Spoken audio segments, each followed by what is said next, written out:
Hi guys, welcome back.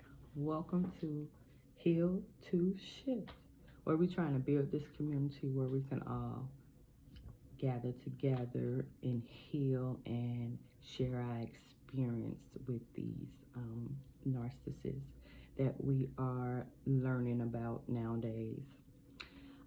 Um, so I got on here today to talk about, give y'all a little bit of my business. Since we are here to, heal, so let me share. My first encounter with an narcissist.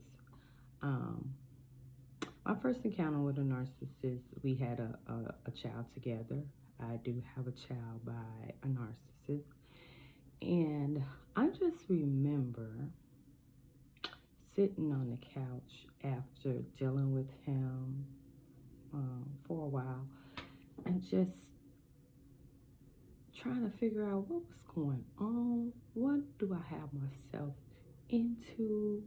Like, something is wrong.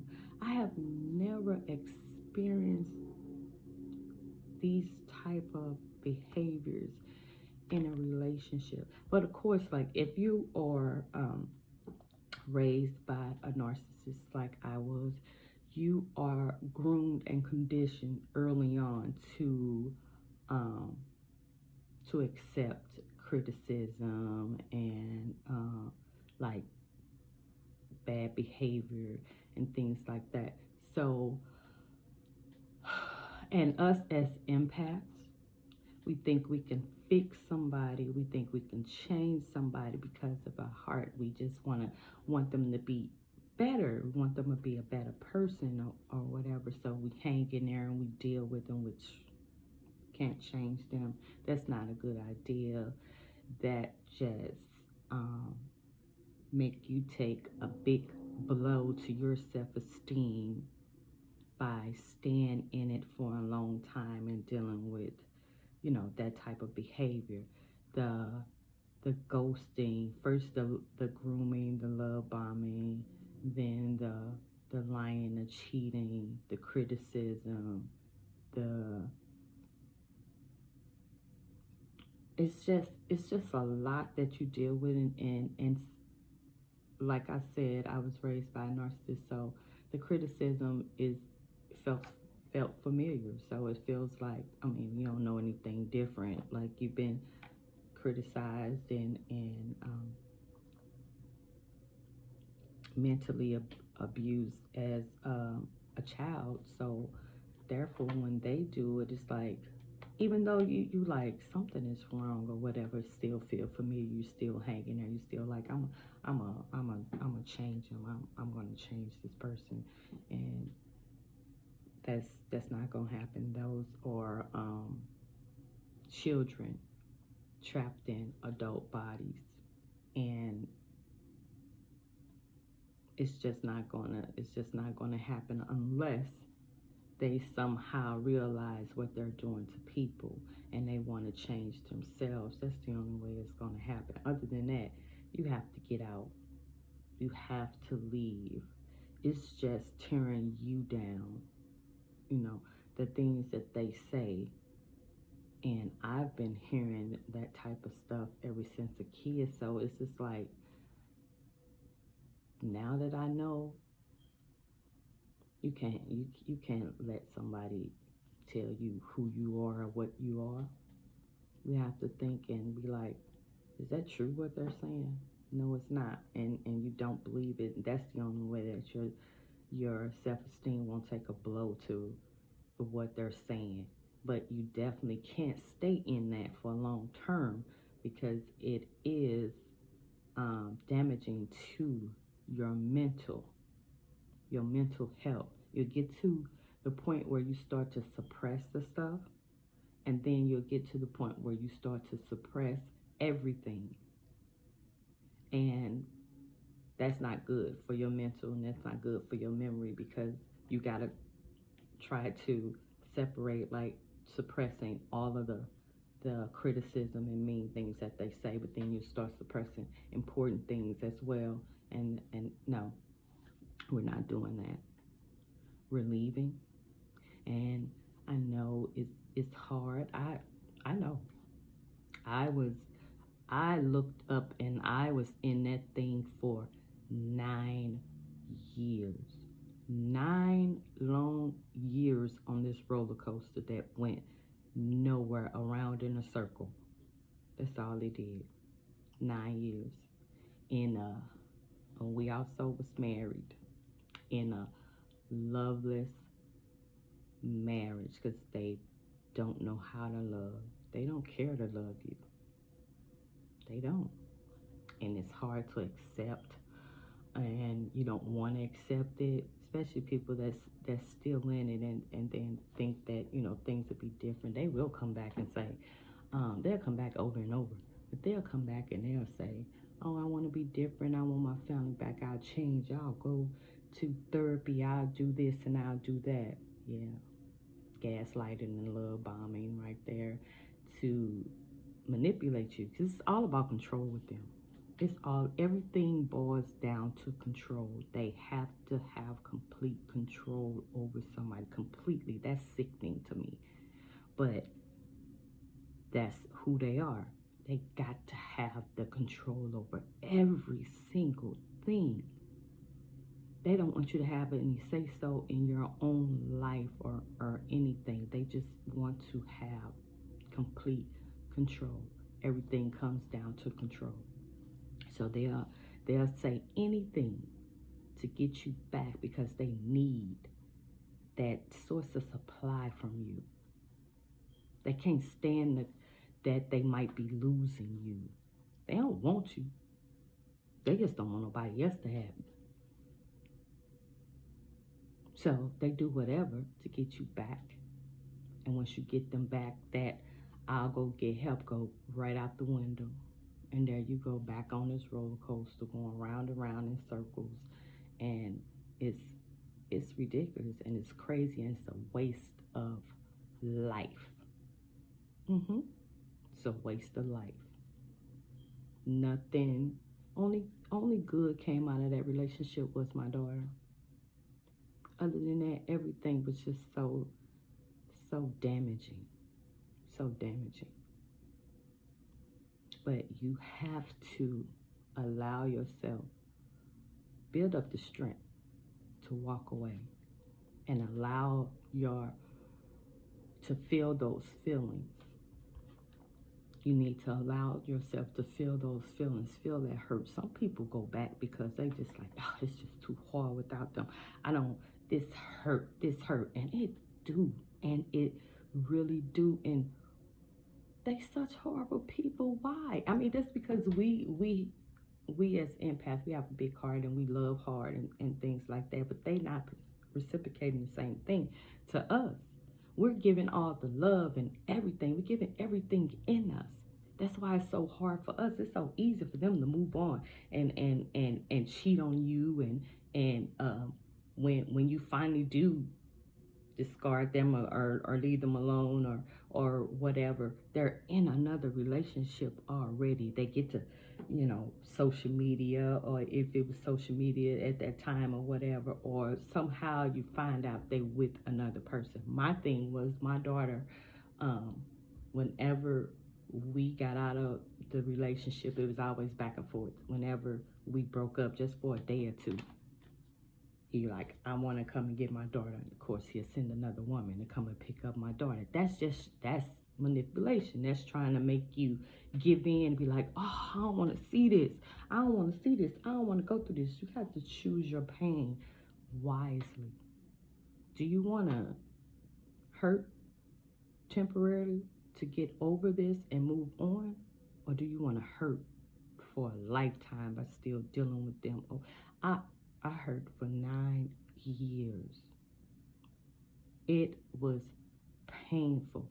And then when you don't know about this narcissist thing, you don't know what's going on, what's happening. I was so confused, and I know I never seen anything like it.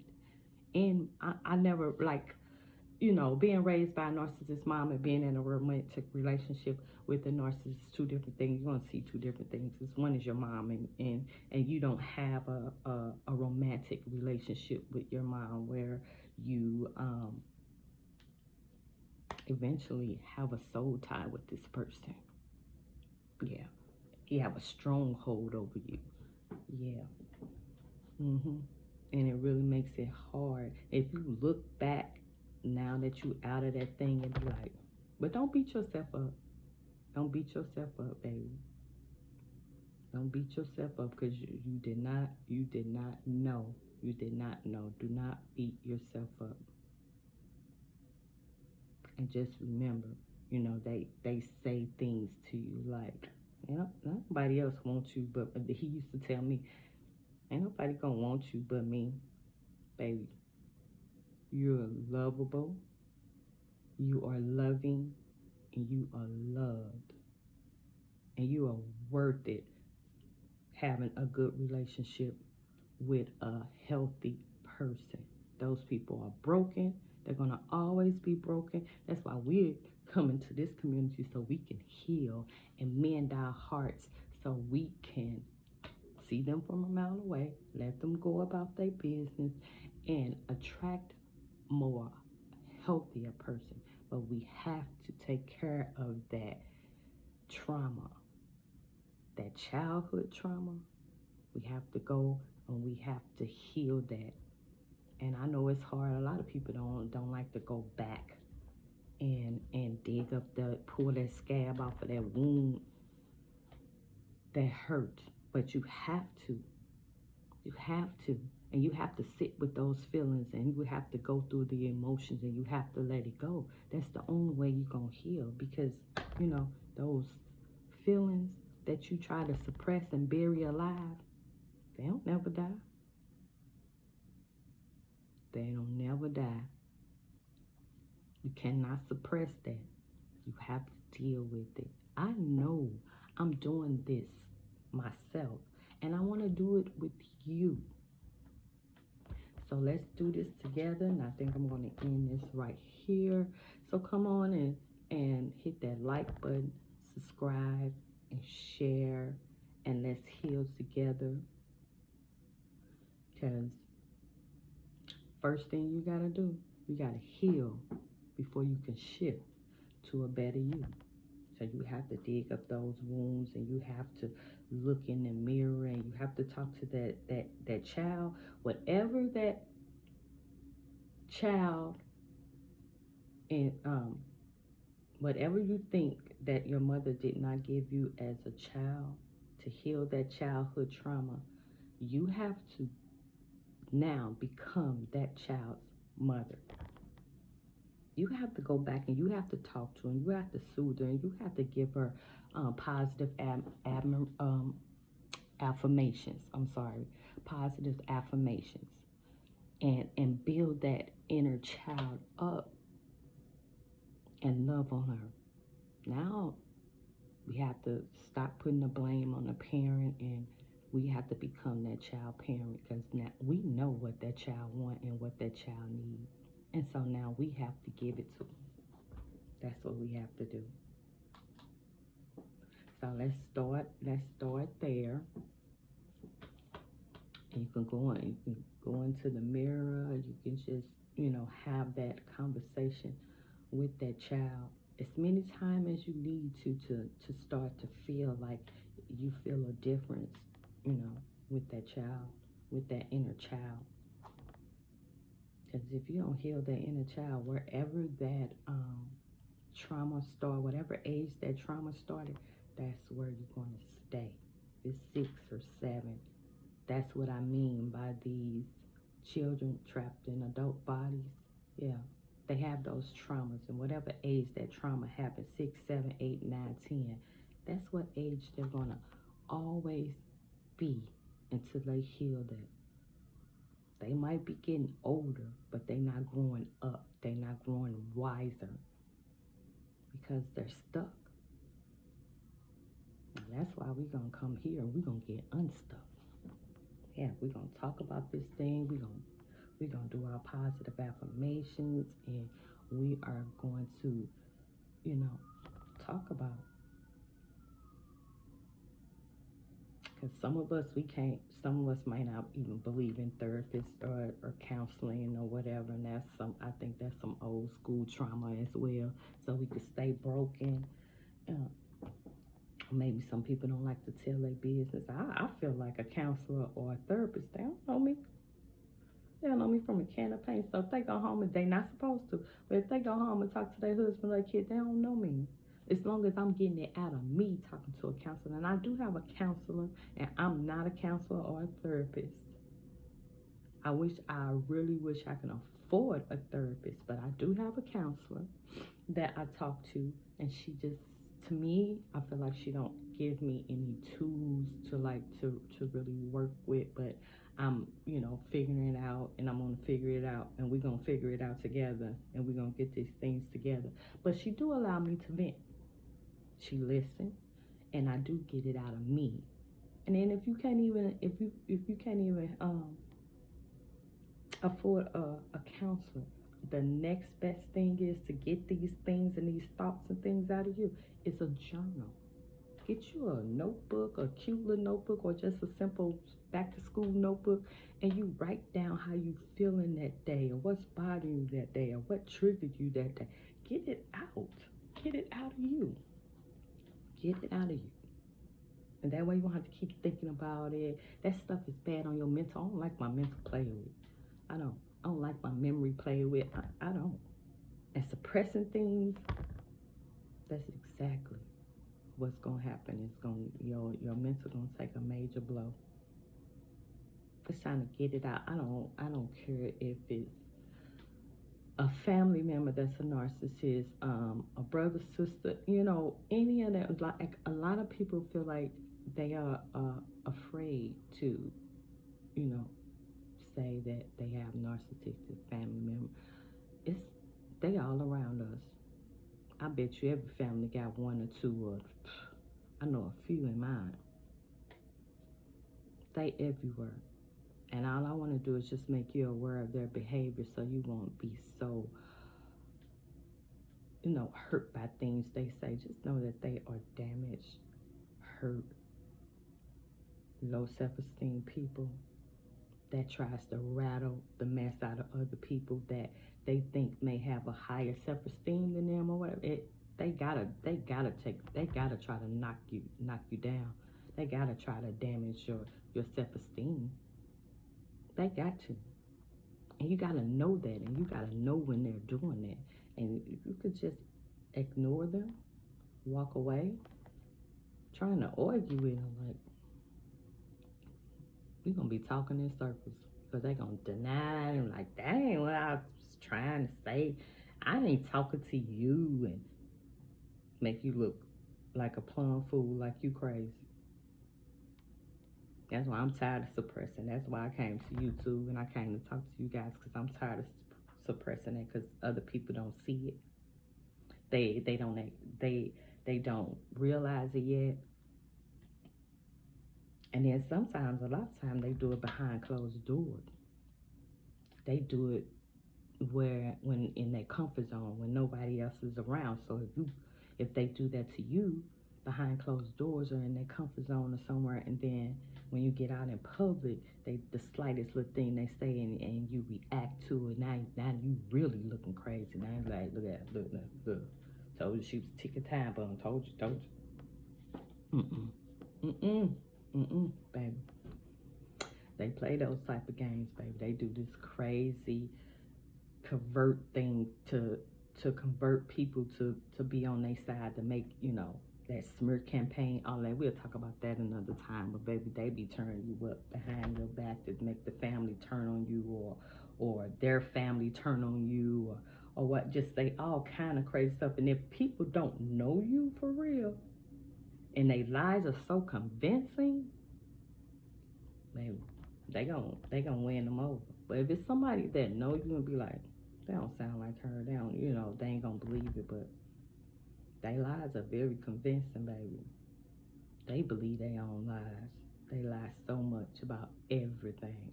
But we're gonna talk about that in another video too. So go ahead and hit that like button. hit that subscribe button, share and join this community, and let's heal. And we healing before we shift, and we gonna be a better us, honey. See y'all next time. Bye.